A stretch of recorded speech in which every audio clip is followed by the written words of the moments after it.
Helen McEntee was speaking today, so we'll have a little listen. What we're discussing, given the fact that we're talking about people's lives and given the fact that there is... We're talking about people's lives. Again, an appeal to emotion, irrelevant. Outright racism and divisiveness in our society now. Outright racism and divisiveness in our society. Why would that be? Again, like, these phrases are used as if they are magic. And to a degree they are. There's a certain talismanic power to these words, because once you slate someone as racist or some sort of phobe, then all of a sudden you're commanding the societal eyes to turn towards that person and shun them. Okay? But there's something even darker in what she's saying here. She's saying, and again, she's the Minister for Justice, so she is the minister who stands over the upholding of laws in this country. And for whatever reason, she's not upholding them as vociferously as she could do. Okay? So you have thousands of people coming into this country with no documentation. That's known, that's been spoken of by Helen herself even. Okay? Or she's not even disputed it in that to any strong degree. So she's bringing in these people. She's overseeing the importation of these people. The general consensus amongst Irish people, the vast majority of them, okay, I would say most, if spoken to quietly, don't want this. They might nod and smile and offer a kind word in public, but that's the persona of Irish people. We tend to not show who we really are and how we really feel about things to everybody we encounter, okay? So the social facade that Irish people put up is, I would argue, not what most people truly feel or believe about what's going on in society, because the dinner table talk is vastly different than the, well, Johnny, how's it going talk, okay? And what she's doing here is, again, because she's imported these tens of thousands of people, she's forced them on the Irish people, for not because she's not doing her job correctly, whether she's totally ignorant and incapable of doing the job, or whether she's not doing it by choice and she's allowing this to manifest. Either way, you're splitting hairs there on motivation, because it's irrelevant, because the consequences of her action or inaction are felt by the everyday Irish people. So what she's done is she's vastly changed the societal and cultural landscape, the ethnic flavour of the country, okay? She's changed it by choice. She's forced it on the Irish people. And because people don't want what she's after forcing into it, you're going to get extreme verbal reactions to an extreme political choice that she's after making, okay?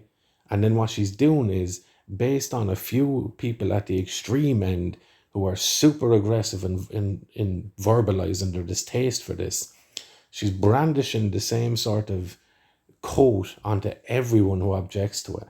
And she's trying to put the average person who just doesn't want this into the category of total raving racist lunatic who's baying for the blood of everyone who doesn't have the same surname as them.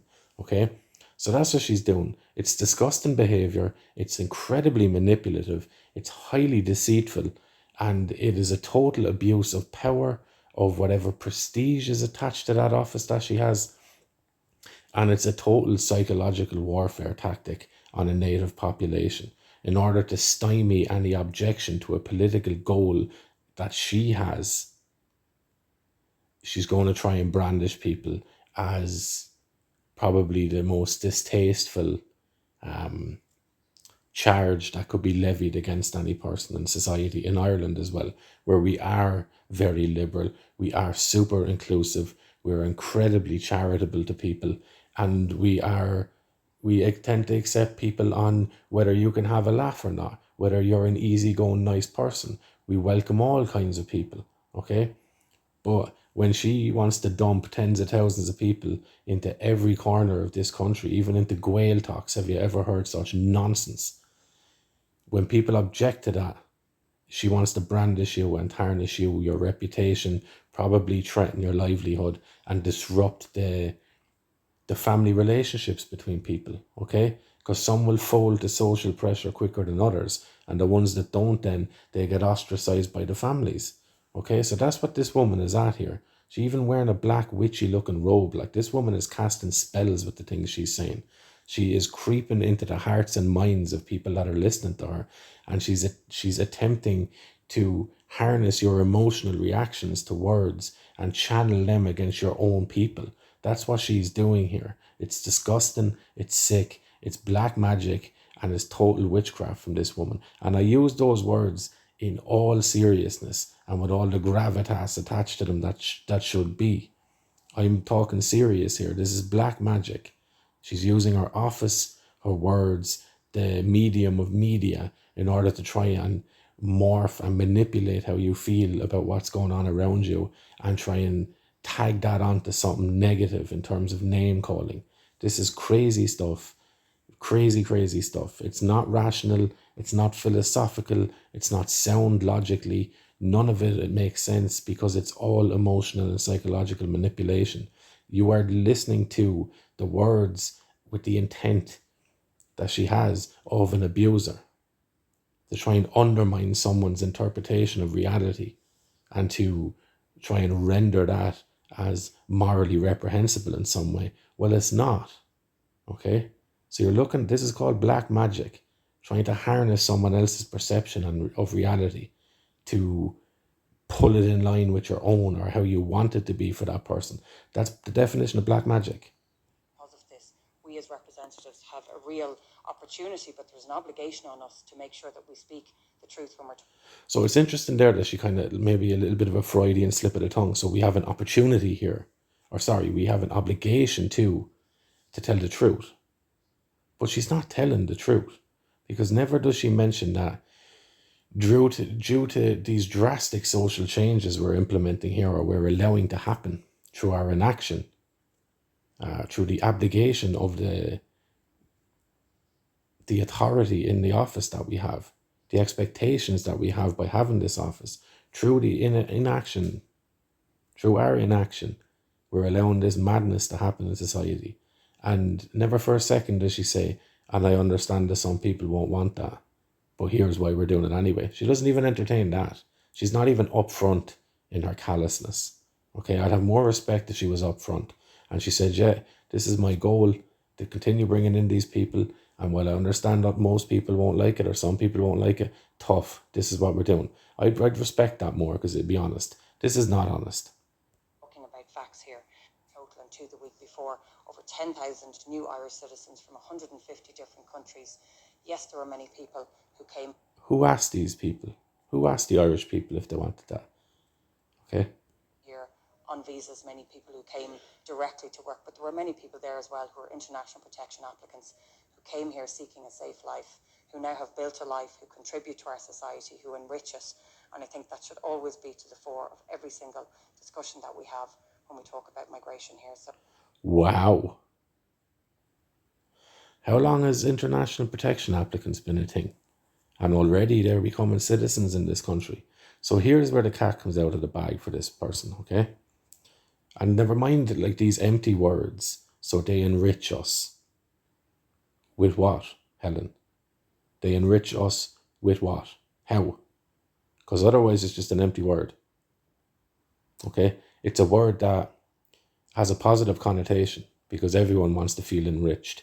Enrich is a positive thing. It's the word to describe a positive action that leaves something in a better state than what it was previously. Like, I was enriched by the lovely meal I was cooked last night.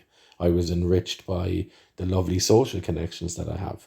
I was enriched when I was on holidays and it was my birthday. My family rang me, you know. I was enriched by having these people around me. I was enriched by the fact that the sun was shining this morning when I had to go for a run. Okay, so this lovely stuff, it's enriching. And what she's trying to do there is smuggle in something that a lot of people don't want in this country, which is in the bombardment of these international protection applicants. Call it what you want with any fancy name. They're just strange people getting shoved into our country, okay, into our lives. So what she's trying to do is smuggle that in but also link that to a positive sounding word, which it is, enrich. So she's telling you that the thing you don't want in this country, you should want it because it's enriching you. When the truth is the contrary for people. They don't want it. They don't feel it's enriching them. In fact, they feel like it's taking something away from them. But she's there and using her office to tell you the contrary. And you should believe it. But what she's also after doing there is stating that many international protection applicants, they're after being made citizens. So what do you think she wants to do with the rest of the tens of thousands of people she have to bring in over here just in time before the general election? So she's telling you. Not only is she trying to, and again, I don't like using the word because I think it's overused, but here it's suitable. Not only is she gaslighting you, and by gaslighting I mean she's trying to tell you that your perception of reality, your understanding of what the truth is of what you're looking at and feeling in the world is not only not real or it's false, but it's actually morally a wrong way of perceiving reality. That's gaslighting, okay? When you try and warp someone's mind into questioning itself, doubting itself, that's sick. That's the method of an abuser, okay? So not only is she trying to gaslight you, but she's also kind of telling you what her plan is. For her to stay in power and for this government to stay in power, she needs to bring in as many people as possible, fast track them towards citizenship as fastly as possible, and hope to God that she can get these people to vote. Because who are they going to vote for? The people that are outside trying to get in who are saying we're not taking in these people anymore? Probably not, because they'd feel threatened by that. They'd feel like they're going to be removed if these people get into power. So these people are going to, I would imagine with 99% certainty, are going to vote for the very politicians that brought them here, which is Helen McEntee and the rest of the people around her. Whoever's standing in the Dáil now, they've all supported it, either directly, explicitly, or indirectly through their silence, okay, and by not opposing it. So crazy words, crazy behavior, a deranged psychology in this person. This woman, we give it the 21st century name, or we'll use the name of the 21st century, but it's an ancient name and I think it's appropriate. This woman is a witch. This woman is intent on distorting your perception of reality to meet her own gain. And that's sorcery. That's black magic.